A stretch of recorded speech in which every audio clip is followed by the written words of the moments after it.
So Ronak, one thing I was really curious to discuss is the difference in the mindset, especially from people working in startups in India versus North America. And I believe you have got great exposure in both these spaces. So I really wanted to know the difference in startup mindset between India and North America. Yeah, I think that's a great question. And I've been fortunate enough to work in both Bangalore, India and North America in the startup space. And I think one thing that I found really interesting is that India is all about jugaad. It's about, getting that creative way to do your business. Due to limited resources, you have to be creative. But in North America, it's all about scale, market capture, and, entering into the deep pockets of those venture capital firms. Big difference I found was about the risk appetite. And I think in North America, failure is like a badge of honor.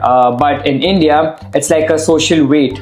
So I think that's where India needs to improve. And I believe you need to take risks if you're building a startup, because that's how you're going to be bold and solve real challenges. 100%. I agree. I think that phenomenon is changing as decades are passing. Obviously, when we were growing up, the mindset was completely different. I think when I was coming for my MBA here in Toronto 7 years back, the mindset was completely different. But I think I'm gradually becoming more comfortable as I'm seeing the mindsets change over time, especially in the last 5 years. I think post-pandemic, I think that risk mindset back in India is definitely changing. And we're seeing that in the startup ecosystem as well. So let's hope that slowly the environment becomes more conducive and we see stronger mindsets that have more appetite for risk and failures as well. For sure.